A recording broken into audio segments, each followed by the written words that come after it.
Hi, good morning. It's Kenyatta. Hi. I wanted to come on here today and say thank you again for all my new subscribers. Thanks for watching, and thanks for the comments. I'm glad that I can make a difference, or that I can help as far as things that I've experienced as far as with my surgeries. And that's with the paniculectomy, the right armpit, and the breast surgery. And all of us do because of hidradenitis. I just want to tell everybody, the best thing to do is to take charge of it. So, what I wanted to talk about today is that I have been experiencing breakouts on my chest. So, I remember when I got my right armpit done that they put me on antibiotics, saying that I could have these breakouts, that whatever. But I haven't had any antibiotics since that I've been that I had my breast reduction. So I'm thinking maybe I need to go back on some type of antibiotic regimen for a minute. I have some at home for hidradenitis, for flare-ups. So I think I'm gonna just start taking those again, just for temporarily, probably about a couple weeks, just to see if it helps clear up this on my chest and everything, because I'm starting to get I feel like it's moving up, covering different areas on my body, like it's starting to attack different areas. So to say hidradenitis is not just localized in the textbook areas, which is up under any fat fold, basically, that hidradenitis can attack. But the classic areas is arms, under the armpits, under the chest area, the growing area, stomach area, different things like that. Is classic textbook for females. Males, it basically is the same areas, but of course they get it can get it somewhere, any other places too, other than where we get it at. So to say, if that helps my chest and keep it away, then I'm going to have to do that. But I have to go back on my antibiotic regimen as far as my chest is concerned. My left armpit still has the hidradenitis. I've been controlling that, trying not to shed. It's I have little breakouts here, but like I said, I'm not ready to get that done. So the other thing is, today I started my my scar care treatment. I can show you a little bit here. So these are silicone sheets that I have right here. You can see I left this on here so you can see kind of whatever, but I also put some right here, and this is where the drain was. I put some right there where the drain was as well. So on my right boob, right still up underneath my areola, where Dr. Bernanke had to go in and find that suture, is still a little spot there that I did not put the scar care on there. I put it here. I put it up the sides here. This whole boob has it, up underneath here, up and around the areola, all the way around. This whole boob has it.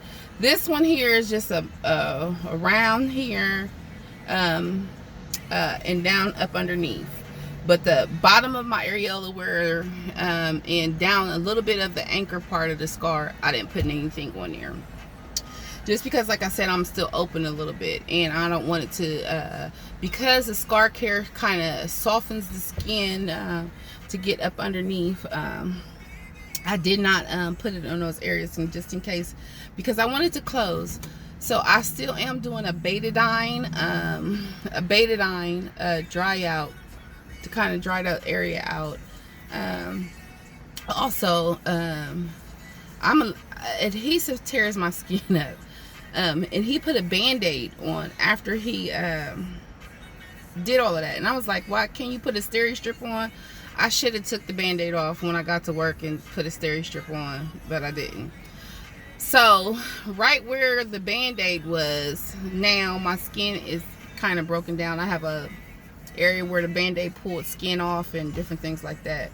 So I'm actually doing a lot more. I have also, it was an area that with my surgery wasn't touched with about as far as the hidradenitis, and that actually flared up. So that's the reason why I had the notion that it was that my chest was breaking out because of hidradenitis, because on my boob on the side here, it started to raise up and everything. So I really have to monitor that area. I've been doing betadine, trying to dry that out as well, because it's one area that I had to get injections at. It's a couple areas I had to get injections at, but they're gone now. But this one on my side of my boob, I had to dry out with betadine. So, you know, I suggest that, you know, if anybody, you try to get a betadine or something like that to help dry out the lesions or in between, because that really works. Yeah, so yeah, try to use betadine. It burns, just so you know that. Just so you know that it burns.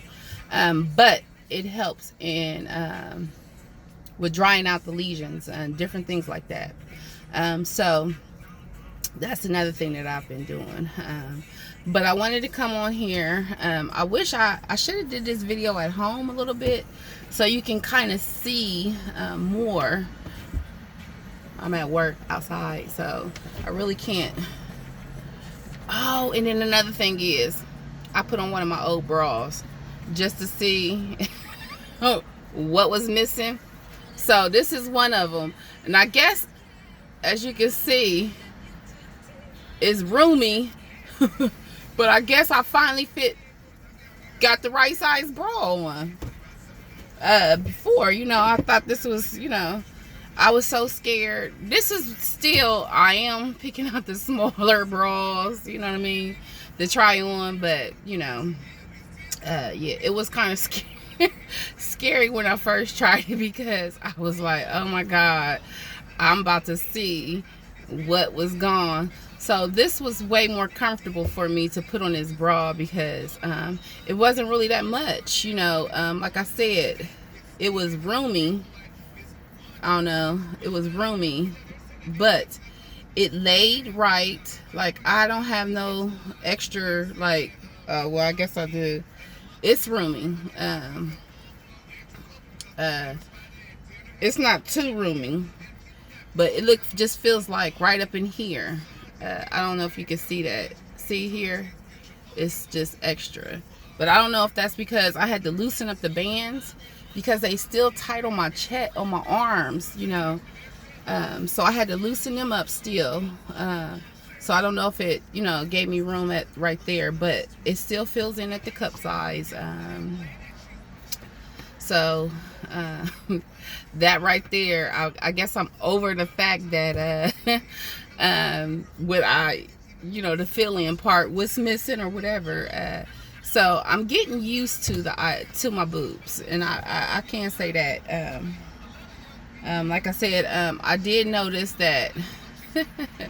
So my very first surgery, my paniculectomy, I used to see my stomach if I looked down. After I had my paniculectomy, I couldn't see my stomach no more. You know what I mean? So I'm like, oh, okay, I got the hourglass shape, right? Get my boobs done. Now I can see my stomach again. It's like, oh, the hourglass is gone again. So I'm sorry, that wasn't funny, but it's gonna make me have to work out some more and waist train.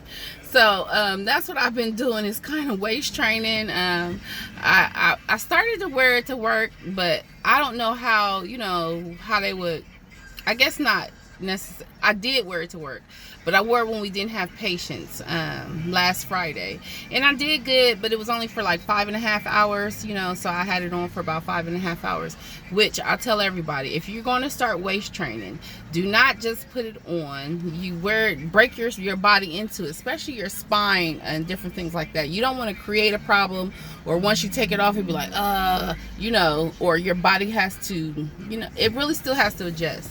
So if you are going to waist train, with the ones with the wire, the hard things in it, then for posture wise, just start off wearing about 2 hours a day, increasing a couple hours, until your body get used to it. So what I did with mine is I took all them wire things out, because I can't drive.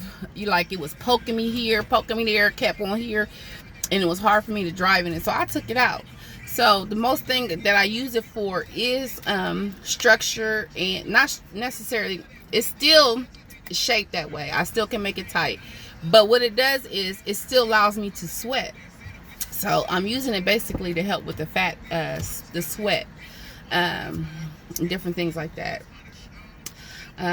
So I just wanted to come on here and say thank you, mainly to say thank you, and give you a little update on different things. I guess, you know, like I said, I should have did this video at home so you can see more of the scar treatment that I'm using. But so that way we can compare together to see if the silicone, what it is the silicone scar sheets. It's like a tape that kind of contours. You can kind of mold it, so it comes in a row. Dang, I should have did this at home, but it comes in a row, and I cut it to size, and I just put it on today. So what it is I'm gonna put them on, I'm gonna leave them on. You know, you change them with showers. So what I did was, to get the maximum use of it, I'm gonna wear it all today. Like, so that should be at least, you know, at least 8 hours with it on, till I get home to shower, to take it off. And then I'll see then, you know. But it is just a silicone scar sheet, that silicone tape, scar tape, and it's got some kind of adhesive type on it. So that's another reason why I had to wait till I healed completely up, because like I said, with the adhesive prior to the surgery, well, not prior to surgery, while I had the surgery, while they put that adhesive mesh on me, I guess what it's called, the surgery adhesive, my boobs would not heal. They was closed. No, they weren't even closed. They was just, you know, put together because of the tape. But once I took the tape off, the incision started to heal. But prior to that, while I had it on there, I was just taped together. It was not going to close up until I took it all off and washed it up. And that's when I started getting my best results as far as scarring. I usually don't scar too bad. You know, like I said, my right armpit is the worst scar that I have. I mean, you can see my scars, but they're all flat to the surface. So this is the first time out of all the surgeries that I have used this scar treatment. So we'll see how it goes. When I was doing my boobs, I thought about doing my arm, but what I did was I just put one right here where the thick of the scar was, where I stretched it so much right in here where that dog ear is, to see if it kind of minimized the scar. Look, I know it's about this wide, about 1 inch wide across. So it's going to be interesting to see how it turns out. But I have a little raised scar. This scar right on this right side is a little raised, so it's like almost keloid there. So I definitely want to keep one there. The rest of them is kind of, they a little flat, but you know, they have a little raise on them. So I'm just gonna see how that turns out and see what it does. But once again, I want to thank you guys for subscribing and watching, and stay tuned, because I still have a lot of things going. I think having one surgery a year versus having them every 4 months, from the paniculectomy to the armpit, I think it kind of depressed me. I got a little depressed behind it, because I gained weight. I gained all my weight back. I couldn't exercise, and I had tried so hard, you know, with this hidradenitis, different things like that, to lose weight, to do this, to do that, to help the hidradenitis go on. And I started feeling better about myself. But then right after, you know, surgery, back to back, and not allowing my body to completely heal from one surgery to the next, it kind of got me back big. I mean, I shouldn't say big. I gained 30 something pounds, and I'm trying to get it back off. And that was the most depressing part about it, to where I'm like, okay, you know. But I feel comfortable now that I have the breast surgery a whole year. It's been a whole year after that I had my right armpit. So I'm able to exercise. I'm able to do things where before I was getting cramps in my stomach, couldn't move my arm, and I gained all the weight back. And I was swelling still swelling from the paniculectomy. On top of that, got my armpit done. So my whole upper body just blew up on me. So I think that was the wrong thing to do, to kind of rush into it. But even though I know I wanted this hidradenitis gone and different things, but you know, depending on your body, how it swells, how it heals, you want to pace yourself with the surgeries for the hidradenitis. That is the one thing that I can say that, you know, that made me a little depressed. It took me back. I already was, you know, with this hidradenitis stuff, it bottles you. You don't want to do nothing. You do, you know, whatever. And I had just started to get out of that shell. And then, like I said, with the surgeries, I started feeling some type of way. I couldn't do nothing. I felt so unattractive again. Like I was swelling up. I was scared to let anybody see me, touch me, any of those things. So it's good to pace yourself with the with these surgeries, and don't rush too much into it. And that way, you know, especially if you are trying to do multiple things as far as your health is concerned, to monitor it. But like, again, I want to say thank you guys and good morning, and I'll talk to you and see you later. And thank you. Thanks for subscribing. You know, anything, like I said, any questions, concerns, anything, let me know so I can help or try to, or give you some kind of anything. All right, bye. Have a wonderful day.